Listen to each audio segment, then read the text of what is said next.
नमस्कार जंटू में स्वागत है आपका। मैं हूं योगेंद्र, आप देख रहे हैं खास खबर। खास खबर में हम बात करेंगे राजस्थान की सियासत की।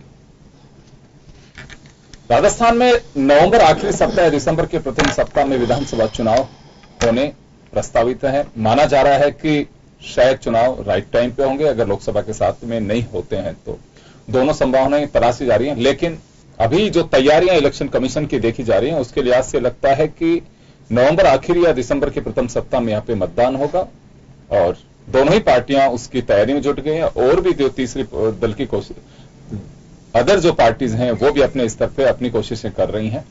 लेकिन राजस्थान में लंबे समय से देखा जा रहा है कि बीजेपी और कांग्रेस दोनों के बीच ही सीधी फाइट रहती है और दोनों ही पार्टियां, हाल ही में प्रधानमंत्री नरेंद्र मोदी जो इसी महीने 7 जुलाई को यहां पे लाभार्थियों से उनका संवाद कार्यक्रम रहा। अब अमित शाह आने वाले हैं। राजस्थान भाजपा के 2 दिवसीय प्रदेश कार्य समिति की जो बैठक होगी उसके समापन समारोह पे अमित शाह हिस्सा लेंगे।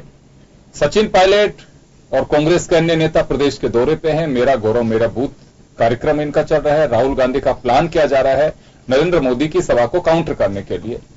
ये सब चीजें आएंगी, लेकिन बड़ा सवाल यहां पे यह है कि क्या पॉलिटिशियन या नेता कार्यकर्ताओं में ऊर्जा तो भर सकते हैं, लेकिन अब पिछले कुछ सालों से जो ट्रेंड देखा जा रहा है क्या उस भीड़ को वोट में तब्दील कर सकते हैं, एक बड़ा सवाल होगा मेरा। पहले आपको मैं मजमून दिखाऊंगा और उसके बाद हमारे पैनलिस्ट हैं। हमारे साथ वरिष्ठ पत्रकार और समीक्षक महेश शर्मा साहब हैं, भाजपा नेता लक्ष्मीकांत पारिक साहब हमारे साथ हैं, विक्रम सिंह जी चूरू कांग्रेस के नेता हमारे साथ हैं। सभी का स्वागत है। आप देखिए आज के एजेंडे को। मध्य प्रदेश में चुनावी सरगर्मियां लगातार तेज हो रही है। नवंबर माह में प्रदेश में चुनाव होना प्रस्तावित है और इसी को देखते हुए दोनों पार्टियां अपनी तैयारियों में जुटी हुई है। चुनावी माहौल में तेजी आने के साथ ही प्रदेश के आला नेताओं के दौरे भी तेज हो गए हैं। तो वहीं दोनों पार्टियों के केंद्रीय नेतृत्व की कमान संभालने वाले नेता भी आने वाले समय में प्रदेश में जनसभाएं करेंगे। बीजेपी के राष्ट्रीय अध्यक्ष अमित शाह के आने की तैयारियां भी लगभग अंतिम चरण में है। इसको लेकर प्रदेश बीजेपी में लगातार मीटिंग्स के दौर भी चल रहे हैं। राष्ट्रीय अध्यक्ष जी 21 तारीख को आने वाले हैं और 20-21 की हमारी प्रदेश की कार्य समिति होने वाली है। इस दृष्टि से एयरपोर्ट पर हमने देखा व्यवस्था कैसे की जानी है। रास्ते में 7 जगह हमने चिन्हित की है। 7 जगह पर अलग अलग विधानसभाओं के कार्यकर्ता एकत्र होंगे और वो माननीय अध्यक्ष जी का स्वागत करेंगे। कांग्रेस भी इन चुनावों में कोई कसर नहीं छोड़ना चाहती। संगठनात्मक स्तर पर तेजी से काम किया जा रहा है। मेरा बूथ मेरा गौरव जैसे कार्यक्रमों का उद्देश्य भी चुनाव की तैयारियों को लेकर ही है। आने वाले समय में कांग्रेस के आला नेता कार्यकर्ताओं को चुनावी जीत की टिप्स देंगे। वहीं अगस्त माह में कांग्रेस के राष्ट्रीय अध्यक्ष राहुल गांधी का भी प्रदेश दौरा प्रस्तावित है। बहुत जल्द राहुल गांधी जी का कार्यक्रम फाइनलाइज कर रहे हैं। मुझे लगता है कि अगले महीने का कार्यक्रम उनका बन सकता है। पार्लियामेंट चल रही है तो तारीख और वेन्यू पर हम चर्चा कर रहे हैं। बहुत जल्द इसको फाइनलाइज करेंगे। वो भी आएंगे, बाकी नेता भी आएंगे। लेकिन हमारा जो चुनाव का प्रचार और अभियान है वो हम लोग चालू कर चुके हैं एक तरह से, क्योंकि मेरा बूथ मेरा गौरव कार्यक्रम ही इलेक्शन प्रिपेयर्डनेस की तरफ हम लोगों ने बढ़ाया था। तो बहुत अच्छा रिस्पॉन्स मिला है और पूरे प्रदेश में हर विधानसभा में कांग्रेस का कार्यकर्ता बिल्कुल जग चुका है। चुनाव को देखते हुए सीएम राजे और सचिन पायलट दोनों नेता प्रदेश में जनसंवाद कायम करने में जुटे हुए हैं। वहीं अगस्त में सीएम राजे की स्वराज गौरव यात्रा भी शुरू हो रही है। प्रदेश का पिछले 20 साल का इतिहास देखें तो हर 5 साल बाद दूसरी पार्टी को मौका मिल रहा है और कांग्रेस स्टेट को लेकर आशान्वित भी है। लेकिन अब आने वाला वक्त बताएगा कि राजस्थान में किसको दोबारा सत्ता की चाबी मिलती है। ब्यूरो रिपोर्ट, जन टीवी न्यूज। तो चलिए, आपने देखा कि नरेंद्र मोदी 7 जुलाई को सभा कर चुके हैं। एक तरह से चुनावी शंखनाद के रूप में उसे देखा जा रहा है। कार्यकर्ताओं को एनर्जी देने का काम उन्होंने किया है कि एक बड़ी भीड़ को संबोधित किया। हालांकि भाजपा का दावा है कि ये केवल सरकारी कार्यक्रम था और वो जो लाभार्थी हैं उन्हीं से संवाद करने के लिए आए थे। अब राहुल गांधी का कार्यक्रम होगा, जैसे सचिन पायलट बता रहे हैं कि जल्दी हम कार्यक्रम करेंगे और हमारी चुनावी तैयारी हमने शुरू कर दी है। मेरा गौरव मेरा बूथ, वो उसी के तहत शुरू किया गया कार्यक्रम है और जल्दी नई तस्वीरें सामने आएंगी। समय जैसे जैसे नजदीक आता जाएगा वैसे वैसे कई कार्यक्रम आएंगे। 1 अगस्त से मुख्यमंत्री वसुंधरा राजे प्रदेश व्यापी दौरे पे जा रही हैं। उनका एक अपना 1.5 महीने का एक सभी विधानसभा सीटों के किसी न किसी एरिया को टच करने की कोशिश है। संभागवार वो रैलियां करेंगी। बड़े नेता उनमें आएंगे, जैसे कि स्वराज संकल्प यात्रा या परिवर्तन यात्रा के दरमियान उन्होंने किया था, इसे स्वराज गौरव यात्रा के नाम से वो निकालने जा रही हैं। कांग्रेस के नेता भी इसी तरह से कोई नई पहल करके अपना चुनाव प्रचार को आगे बढ़ाएंगे। महेश शर्मा साहब हमारे साथ हैं। महेश जी, ये बात ठीक है कि पार्टी की बड़ी लीडरशिप कोई आती है तो उससे कार्यकर्ताओं में जान होती है, एक मोबिलाइज करने की कोशिश की जाती है कि जैसलमेर से लेकर के सिंह द्वार या भरतपुर के ब्रज के एरिया से हर व्यक्ति कहीं एक जगह पहुंचते हैं, प्रदेश के कोने कोने से आते हैं। उस भीड़ को देख करके अगर कहीं पे लगता है कि अपनी पार्टी कमजोर है तो उस भीड़ के जुनून को देख करके वो कार्यकर्ता एक मैसेज लेके जाते हैं कि नहीं, हम गलत हैं और बड़ा जोश है कार्यकर्ताओं में और हम ये चुनाव जीत सकते हैं, किसी भी पार्टी का हो, एक मैसेज जाता है उससे। लेकिन वहां जो भीड़ आती है, कई बार कई तरह के हथकंडे कहें या उन्हें प्रलोभन देकर के जो भीड़ जुटाई जाती है, क्या वो भीड़ में वोट में तब्दील हो सकती है? देखिए, ये जो भीड़ जो है आजकल लोकतंत्र में, कि भीड़ की संख्या को ध्यान में रखते हुए ये कोशिश ये की जाती है कि हमारे समर्थन में माहौल बनाया जाए। कोई भी पार्टी हो, बीजेपी हो, कांग्रेस वगैरह, ज्यादा से ज्यादा लाने की कोशिश करते हैं कि किस तरह से भीड़ जाए, जिससे एक मैसेज जाता है समाज में कि साहब इनके साथ तो इतने लाख की भीड़ आई थी, इनकी सभा में इतनी आई थी। तो ये एक जो भीड़ तंत्र का एक जो ये चुनावी जो है ना प्रारंभिक तैयारियां कुछ इस तरह की है हमारे यहाँ, और एक परंपरा सी बनी रही है कि सब चुनाव सभाएं होगी, नेताओं को, बड़े बड़े नेताओं में कितनी भीड़ आई थी, किसी तरह से जुटाने के प्रयत्न होंगे, किस तरह के कार्यक्रम तय होंगे, मुद्दे तय होंगे, इसके अलावा रणनीतियां तय होगी। तो ये पूरा जब चुनाव, चूंकि ये पूरा 2018 में तो राजस्थान और उसके बाद में जो लोकसभा के जो चुनाव होंगे, इन चीजों को ध्यान में रखते हुए ये सब कवर कसे हुए हैं। और संयोग से इस समय लोकसभा में जो सत्र भी चल रहा है संसद का, और उसमें भी एक वो जो माहौल जो बन रहा है, जिस तरह का बन रहा है, किस तरह से सब अपनी अपनी बात कहने के लिए आकुल है, जो टीवी के माध्यम से भी, चाहे सड़क पे भी, चाहे मतलब सभाओं के रूप में भी आपको कहीं न कहीं कोई ऐसी गतिविधियां मिलेगी। अब आपकी ये प्रधानमंत्री की यात्रा हुई है और लाभार्थी जो उनकी जो केंद्र की योजनाएं और राजस्थान की जो सरकार की योजनाओं को, उनको कितने लाभ मिला, क्या जनसंवाद। तो ये सरकार में जो बैठा हुआ है जो दल, वो तो स्वयं अपनी मतलब जितनी उपलब्धियां जो हुई हैं वो सार्वजनिक रूप से बताने की कोशिश करेगा, आम जन तक पहुंचाने की कोशिश करेगा, और उसी के विरुद्ध जो है विपक्ष जो है उसकी सरकार की कमजोरियां बताने की कोशिश करेगा, कमियां, गलतियां जो भी कुछ हुई है तो वो बताने की कोशिश, और रणनीतियां इसी चीज को लेकर के बनाई जाएगी। और इसी समय रैलियों वगैरह का, चाहे छोटी छोटी मांगों को लेकर के, आम जनता की समस्याओं को लेकर के भी जो विपक्ष जिस तरह से सड़क पर उतर रहा है, तो इसलिए कहीं न कहीं जनता से अपने मतदाता को चाहे भीड़ के रूप में, चाहे किसी भी रूप में आकर्षित करने की कोशिश कर रहा है। जी विक्रम सिंह जी, आपके पास आना चाहूंगा कि बीजेपी 15 दिन में ही 2 प्रोग्राम बड़े कर रही है। एक पहले प्रधानमंत्री नरेंद्र मोदी को, बेशक सरकारी कार्यक्रम इसे कहा जाए, लेकिन आप विकास योजनाओं के नाम पे अगर जनता को आप आगाह कर रहे हैं, उन्हें विश्वास में ले रहे हैं, उन्हें विश्वास दिला रहे हैं, तो ये भी आप एक मत को लुभाने की कोशिश कर रहे हैं या अपने पक्ष में कर रहे हैं। जैसे वसुंधरा जी अभी डूंगरपुर जाके आई हैं, तो वहां कहा कि एक मौका और आप मुझे दीजिए। तो निश्चित रूप से आपको राइट है, किसी भी पार्टी के लिए कोई ये नई बात नहीं है कि बीजेपी ने ऐसा किया है। अगर आपने भी अगर वोट मांगने जाएंगे तो आप अपने जिस 60 साल का इतिहास या जितने साल भी सरकार की आपके रही है, प्रदेश में हो चाहे देश में, आप वोट उसके आधार पर मांगेंगे। यहां मांगने में कोई बुराई नहीं है, लेकिन 15 दिन में 2 बार पार्टी की शीर्ष लीडरशिप जयपुर आ रही है, राजस्थान में आ रही है। ऐसा नहीं लगता आपको कि डिले हो रहा है कांग्रेस की तरफ से एक टेम्पो, एक माहौल बनाने के लिए? जी बिल्कुल नहीं है, कोई डिले नहीं है। कांग्रेस पार्टी लगातार 4 साल से कार्यकर्ताओं के, जनता के संपर्क में है, जनता के हित के, जनहित के मुद्दे उठा रही है। और पिछले दिनों जितने भी बाई इलेक्शन हुए हैं उनके रिजल्ट भी बता रहे हैं कि हमने जनमानस को तैयार किया है और जनमानस ने बदला भी लिया है। कांग्रेस के ही कार्यकर्ताओं का और कांग्रेस अध्यक्ष की ऊर्जा का ही नतीजा है कि हमने भाजपा को सत्ता में होते हुए, ये आप बहुत कम सुनने को मिला होगा कि बाई इलेक्शन में, उपचुनाव में सत्ताधारी दल हारा होगा, लेकिन हमने बुरी तरह हराया इनको। पिछले दिनों आप देखे होंगे 2 लोकसभा चुनाव जिनमें 17 विधानसभाएं थी और एक अलग से विधानसभा का चुनाव था माणालगढ़ का, सभी में कांग्रेस ने लीड करी है। पहले एक फेज में 4 चुनाव हुए थे, 4 में से 3 हमने जीते और बहुत अच्छे बहुमत से जीते।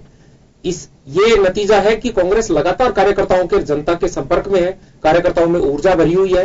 मेरा बूथ मेरा जो गौरव है वो कार्यक्रम आप देख रहे हैं, लगातार लगभग 2 महीने से 180 से ज्यादा विधानसभाओं में यह कार्यक्रम हो चुका है और आने वाले हफ्ते 10 दिन में यह भी कंप्लीट हो जाएगा। और कार्यकर्ता जनता से जुड़ा है और आप देख रहे हैं हर कार्यक्रम में जनता में एनर्जी है और खूब भरपूर भीड़ मिली है। हमें हजारों की तादाद में लोग जुड़े हैं। तो ये नहीं है, भाजपा सिर्फ अपनी उपलब्धियों को छुपाने के लिए इस तरह के कार्यक्रम कर रही है। अभी जो प्रधानमंत्री का जो कार्यक्रम था वो तो सरकारी प्रायोजित चुनावी सभा थी, सारी जनता जानती है। लाभान्वित लोगों को इस तरह से लाके, सरकारी खर्चे पे लाके, और आप उनको क्या जताना चाह रहे हैं? आप उनको एहसान करना चाह रहे हैं? जनता का पैसा है, आप जनता के लिए चुने गए हैं, आप कोई एहसान नहीं कर रहे उनको ये बता के, और उसमें भी फेलियर रहे हैं।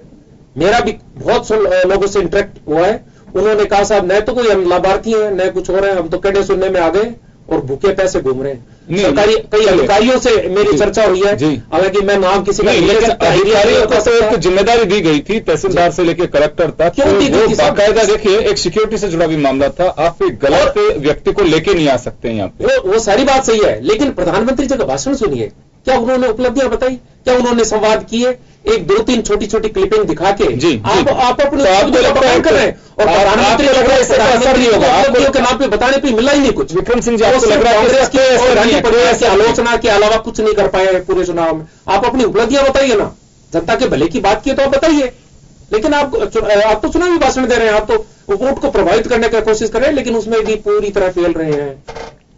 चलिए, लक्ष्मीकांत जी के पास आना चाहूंगा। लक्ष्मीकांत जी, 15 दिन में आपकी पार्टी के 2 नेता आ रहे हैं और हमें लगता है कि चुनाव के लिहाज से अगर कोई शीर्ष लीडरशिप आती है तो कार्यकर्ताओं को एक मनोबल बढ़ाने के लिए या पार्टी की जो भी टिप्स होती हैं, लेकिन कांग्रेस इसे खारिज करती है। कांग्रेस अभी इस बात को कह रही है कि लीडरशिप कितनी भी आए, राजस्थान में जो फ्लो बन चुका है पब्लिक का, वो बाई इलेक्शन में रिफ्लेक्ट कर चुका है। अब उसे आप खारिज नहीं कर सकते, उसे चुनौती नहीं दे सकते, आप उसमें तक को तोड़ नहीं सकते। जी देखिए, कनक से सुगुनी मादकता अधिका है, एक खाए बोरा है ना, एक खाए पगला है। निश्चित रूप से उपचुनाव में हमारी हार हुई है।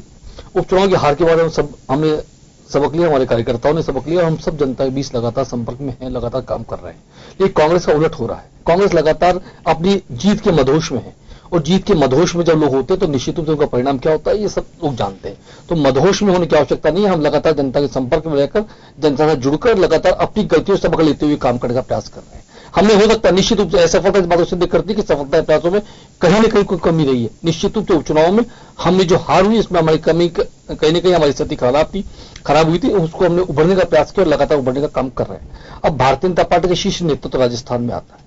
माननीय प्रधानमंत्री जी लाभार्थियों के साथ बातचीत करते हैं, लाभार्थियों से संवाद करते हैं। वे अपने देश में और प्रदेश के अंदर की गई सूची को और जनता से जुड़ने की बात करते हैं। इसमें कांग्रेस को नहीं लगता, कांग्रेस के लोगों को आपत्ति होनी चाहिए, फिर भी कांग्रेस लोग आपत्ति दर्ज कराते हैं कि इसमें नहीं है। लेकिन फिर बता दूं, कलेक्टर्स के माध्यम से लाभार्थी आए थे, उसे भारतीय जनता पार्टी कार्यकर्ताओं को, एक मिनट प्लीज, उसमें कोई इन्वॉल्वमेंट भारतीय जनता पार्टी कार्यकर्ताओं का नहीं था। फिर भी यदि प्रधानमंत्री आते, भारतीय जनता पार्टी कार्यकर्ता आते थे, मुझे स्वागत करना मौका मिलता, निश्चित रूप में स्वागत करना चाहिए कि प्रधानमंत्री भारत देश के प्रधानमंत्री है, कांग्रेस के कार्यकर्ता के प्रधानमंत्री, भाजपा के कार्यकर्ता प्रधानमंत्री है। माननीय अमित शाह जी परसों पधारने वाले। अमित शाह जी प्रदेश की कार्य समिति को संबोधित करने आ रहे हैं। निश्चित रूप से भारतीय जनता पार्टी के नए अध्यक्ष बने, उसके बाद पहली कार्य समिति हो रही है और कार्य समिति के अंदर भारतीय जनता पार्टी के राष्ट्रीय अध्यक्ष आकर के उसको संबोधित करेंगे तो कार्यकर्ताओं में गौरव की बात है। कार्यक्रम में निश्चित रूप से उसमें ऊर्जा का संचार होगा। जब शीर्ष नेतृत्व कहीं आता है तो निश्चित मान लीजिए कार्यकर्ताओं में हौसला अफजाई होती है और कार्यकर्ताओं के अंदर ऊर्जा का संचार आवश्यक रूप से होता है। कांग्रेस के फाजिल दोस्त ने कई सारी बातें अपने मेरा बूथ मेरा गौरव और बहुत सारी बातों पर चर्चा की। मेरा बूथ मेरा गौरव, मेरा जूत और मेरा गौरव रह गया, ये मात्र राजस्थान जनता ढंग से जानती है। कितने जगहों पे आपको अच्छे पता है, अच्छे पता है राष्ट्रीय फट जाते हैं उस मेरे गौरव में। और महापौर ज्योति खड़े गाड़ी जयपुर सड़क पर खड़े होकर ऐसा गौरव करते हैं। हमने हमारे अनुभवी अध्यक्ष को बनाया, चिंता नहीं करें, आप फिर बात कर रहे हैं। अध्यक्ष अभी गंदी हो गई, कल सीपीओ की टीम से बाहर हुए थे, अब कौन टीम से बाहर होने वाला ये तय नहीं हो पा रहा, किस तरीके से लगातार कांग्रेस से तय नहीं कर पा रही।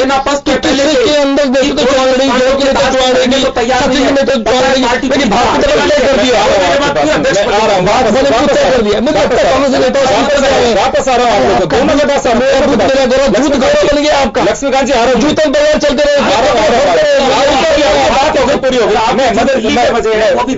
चले मैं महेश जी के पास में जाना चाहूंगा। महेश जी, हम तो एनर्जी की बात कर रहे हैं, कौन किसको मात देगा, क्या होगा, ये अलग विषय है। यहां पिछले कुछ वक्त से एक ट्रेंड बदल रहा है, राजनीतिक दल भी इस बात को लेकर के बड़े पशुपेश की स्थिति में है, इसे स्वीकार भी करते हैं।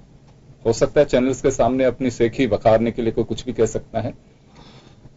पिछले 10 साल से अगर हम देखें तो एक ट्रेंड बदला है कि 90% लोग आज ये तय करके चलते हैं कि मुझे वोट किसको कास्ट करना है, जिसे आप समझ नहीं सकते।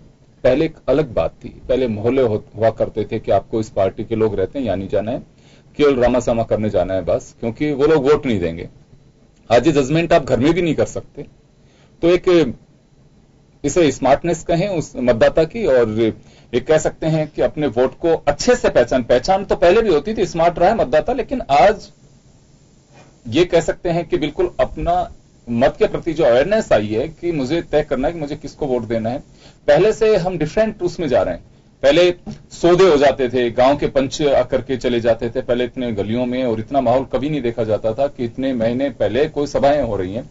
चुनाव का बिगुल बजता था, पर्टिकुलर एक रूट लाइन पर पॉलिटिशियंस जाते थे, उस रूट लाइन पे ग्राम पंचायत पड़े, पंचायत समिति पड़े या गांव पड़े, जो पड़ता था उसको एड्रेस करते थे, दाएं बाएं नहीं जाते थे। लेकिन अब गली मोहल्ले सारे याद आने लगे, तो थोड़ा सा डिफरेंट बदल रहा। राजनीतिक दल भी अपनी मानसिकता को, अपनी सोच को, अपनी स्ट्रेटेजी को क्या उसी तरह से बदल रहे हैं? इसमें कोई दो राय नहीं है। देखिए, आज ये जो जिस तरह की जो राजनीति चल रही है, एक तो जाति और धार्मिक आधार पे भी मतलब क्या होता ना, हमारे चुनाव को एक रंगत बनने लगी है। शहर में मतदाता भले ही जागरूक हो, लेकिन ग्रामीण जो है मतदाता वो भी बहुत जागरूक हो गया। वोटिंग वो जाति जातिगत मतलब वहां चाल चलती है, जातिगत का हमारा प्रत्याशी है, किसका सामने वाला कौन सा प्रत्याशी है, तो वहां ये जातिगत समीकरण चलते हैं। और यहां पे क्या है कि जागरूक होने के बावजूद भी मतदान प्रतिशत कम रहता है यहाँ। और आज की तारीख में जो जैसे सोशल मीडिया आ गया जब से, तब से आम मतदाता हर चीज को बड़ी बारीकी से पढ़ रहा है, देख रहा है, समझ रहा है, उसके बाद अपना माइंड बनाता रहा है। और राजस्थान तो इस मामले में सबसे बड़ा, मैं ये कहूं, प्रगतिशील राज्य है, जहां पे हर बार मतलब क्या कहता है, सत्ता बदलती आ रही है लगातार, कभी किसकी कभी किसकी, लेकिन 98 से ट्रेंड वही चल रहा है। तो ये अपने आप में ये है कि ये सिर्फ राजनीति के लिए और राजनीतिज्ञों के लिए भी बहुत बढ़िया है ये ट्रेंड, ताकि वो स्वयं अच्छे कार्यक्रम लेके आए, जनता की भलाई के लिए काम योजनाएं लेके आए। अगर वो नहीं लेके आए तो मतलब उस तरह से हम पलट भी सकते हैं उनको। एक ये मैसेज दे देती जनता स्वयं ही। और आज की तारीख में जो आपका जो मतदाता है, वो मानस तो पहले ही बनाए हुए होता है कि ये अब मुझे देना है जी। उस दौरान अगर मान लीजिए कोई ऐसी घटना हो जाती है तो भावना से, क्योंकि हमारा मतदाता भावनाओं में बहुत बहता है, तो वो एक अगर मैंने मन बना भी लिया है और अचानक ऐसा कोई इश्यू आ गया है जिसे एक बार होता है, तो मैं उस तरह भी बह जाऊंगा। मैं एक छोटा सा सवाल हो रहा है, राजस्थान भाजपा के लिए और कांग्रेस दोनों के लिए जरूरी क्यों हो गया है? आपको ध्यान होगा कि राजस्थान, मध्य प्रदेश, छत्तीसगढ़, दिल्ली एक साथ चुनाव हुए थे उस समय। दिल्ली का कोई अलग इश्यू हुआ तो उसके बाद में अब राजस्थान से अलग उनका टाइम पीरियड बदल गया है। छत्तीसगढ़, मध्य प्रदेश, राजस्थान, तीनों जगह ही सरकार एक साथ कांग्रेस के हाथ से भाजपा के गेन की थी उस वक्त। और यहां बड़ी बात कोट करने वाली यह है कि मध्य प्रदेश, छत्तीसगढ़ में भाजपा की सरकार लगातार रूलिंग पार्टी के नाम पर बनी रही, वो चलती रही, अपना क्रम जारी रखा उन्होंने। लेकिन राजस्थान इस ट्रैक को नहीं पकड़ पाया। यहां बीजेपी के लिए महत्वपूर्ण राजस्थान इस नाते हो गया कि क्या वास्तव में वो मिथक अब टूट पाएगा कि हम एक बार आप एक बार हम, और कांग्रेस के लिए यह जरूरी है कि बिल्कुल हम अपनी पारी खेलें। तो ये मान सकते हैं दोनों के लिए महत्वपूर्ण इस नाते भी बनता जा रहा है चुनाव। देखिए, ये मैं बता रहा हूँ कि अगर पिछला अगर चुनाव, अगर यो विश्लेषण करे पुराने चुनाव का भी क्या हुआ है, तो जो भी दल की सत्ता हाथ से गई है वो उसकी गुटबाजी की वजह से गई। आपने ये देखा होगा कि पिछली जो सरकार, जो वसुंधरा की सरकार, उसमें किरोड़ी मीणा जी ने जिस तरह से बगावत करके अलग हो गए थे और सामाजिक न्याय मंच भी बन गया था, वो कई ऐसे कारण सामाजिक न्याय मंच 2003 के इलेक्शन में वसुंधरा राजे मुख्यमंत्री बनी थी। हाँ, दूसरा उसके बाद में आप ये देखिएगा कि अब जिस तरह की जो ट्रेंड बाद में, अब वो जैसे कांग्रेस माहौल जैसा एंटी कंपेंसिव फैक्टर को भी अगर कंसीडर करते हैं, ये भी माना जाता है एंटी कंपेंसिव फैक्टर होता है जनता। अगर तो आपका दूसरी जो है, तो दूसरी बार जो है तो उसका फैक्ट ये है कि उनको फ्रैक्चर मतलब मैंडेट मिला था 96 में, और 6 उन्होंने बसपा को तोड़ करके इस तरह से लिया है। हालांकि ये मतलब क्या था, अब वो इस वाले चुनाव में बसपा के साथ वो क्या गठबंधन होता, ये एक अलग इशू बना है। लेकिन अभी मतलब बातचीत चल रही है हायर लेवल पे, अगर गठबंधन सरकार मतलब विपक्ष हुआ महागठबंधन, तो निश्चित रूप से ये भी दल जो है एक साथ मिलकर उनके लिए छोड़नी पड़ेगी, वो अलग एक किस्सा। लेकिन ये अभी तो फिलहाल जो है कि एंटी कंपेंसिव फैक्टर तो सत्तारूढ़ दल के सामने है। अब यह है कि इसको मतलब विपक्ष कैसे बुनाता है, क्या रणनीति तय करता है, किस तरह से करवाता है। बिल्कुल बिल्कुल, क्योंकि अब रणनीति का हिस्सा रह गया है कि आप रणनीति किस तरह से तय करते हैं। अभी जो बात चल रही थी, लक्ष्मीकांत पारिक साहब ने कहा था कि मेरा गौरव मेरा बूथ की इन्होंने डेफिनेशन थोड़ा डिफरेंट दी थी। ये सवाल मीडिया ने भी सचिन पायलट से पूछा था, तो पायलट का बड़ा इस पे एक जवाब जो आया, यहां अगर मैं कोट करना चाहूं, पूर्व अध्यक्ष भाजपा जिनके नेतृत्व में विधानसभा चुनाव लड़ा गया था, ओम प्रकाश माथुर साहब के वक्त की बात मैं बताना चाहूंगा, तो कुछ जगह पे इस तरह के डिफरेंसेस सामने आए थे। तब कहा गया था कि आपके यहाँ पे सिर फुटबॉल की स्थितियां बन रही हैं, ये हुआ था वो हुआ था, बहुत सारी जगह गुलाबचंद कटारिया जी को भी कोलायत की घटना को कोट करके बताया गया था।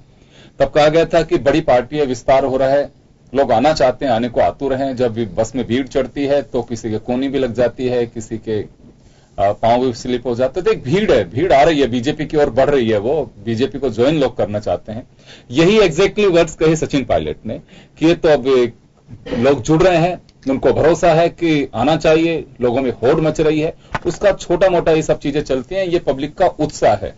खैर चलिए, मैं इसको बहुत ज्यादा समय नहीं दूंगा इस विषय को। मैं यहां आना चाहूंगा विक्रम सिंह जी के पास में। विक्रम सिंह जी, स्ट्रेटेजी बनाने का वक्त है, ये लड़ने और झगड़ने का वक्त नहीं है।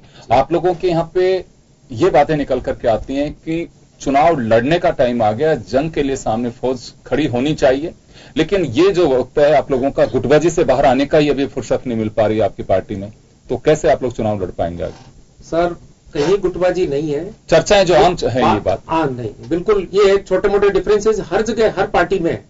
इनके तो विधायक सत्ता होते हुए विधायक ही थप्पड़ मुक्का कर रहे हैं। आप उनको देखिए, तिवाड़ी जी को देखिए। एक छोटा सा सवाल विक्रम सिंह जी, मैं आपके बीच में रोकूं, एक छोटा सा सवाल, सर एक बिल्कुल छोटा सा सवाल, बहुत ही सर, एक विक्रम सिंह जी, आप बोलिए अपनी बात, आप अपनी बात बोलिएगा, क्योंकि यही बात समय मेरे पास में कम है, फिर लक्ष्मीकांत जी बोलेंगे। मेरा सवाल ये नहीं है, अभी दोनों ही तरफ से मैं एक चीज देख रहा हूं कि आप लोग इसी में खुशी तलाश रहे हैं कि सामने वाले के सिर फूट रहे हैं, वहां जूते बज रहे हैं। अपनी स्ट्रेटेजी के पार्ट पे अगर चर्चा करें, देखिए कारण बताता हूं, अगर बीजेपी के खेमे में 74 दिन में अध्यक्ष बनता है या इनके यहाँ को गुटबाजी फैलती है, मुझे नहीं लगता कि कांग्रेस को उससे कोई बेनिफिट मिलेगा। या आपके मेरा गौरव मेरे बूथ में अगर कहीं से पंगा होता है तो इसका जवाब दिया, केवल महज एक खुशी हो सकती है आप लोगों की कि देखिए उनके यहाँ क्या हो रहा है, पर मुझे नहीं लगता है कि आप लोगों को उस पर बहुत ज्यादा गौर करना चाहिए। रणनीति का हिस्सा तो यह है कि मुझे क्या करना है। जी बोलिए। बिल्कुल सही है, और रणनीति का हमारे जो पार्टी के वरिष्ठ नेता है उन्होंने बना रखी है और उसी के अनुसार काम भी हो रहा है, ऐसा नहीं है।